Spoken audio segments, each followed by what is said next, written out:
آپ علیہ الصلوۃ والسلام نے ارشاد فرمایا کل محدثۃ بدعہ وکل بدعۃ ضلالہ وکل ضلالۃ فی النار.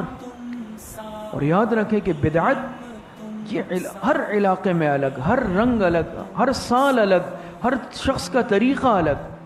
سنت میں آپ کو کہیں فرق نظر نہیں آئے گا.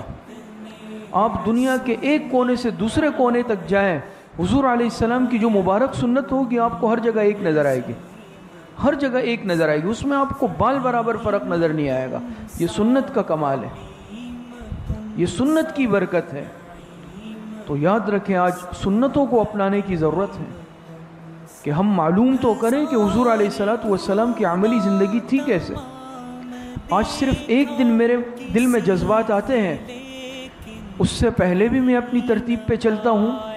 میری تجارت اپنی ترتیب پہ، میرا بولنا اپنی ترتیب پہ، میرے معاملات جو خراب ہے وہ خراب ہے، میرے کاروبار تجارت لین دین میں جو خرابیاں ہیں وہ اپنی جگہ پر ہیں، جوا سٹا جو کچھ وہ میری اپنی جگہ پر ہے، سودی معاملات میں کر رہا ہوں اپنی جگہ پر ہے، بات چیت میں جھوٹ ہے، وعدہ خلافی خیانت وہ مجھ میں اپنی جگہ ہے. پہلے اپنے آپ کو مخاطب کرتا ہوں.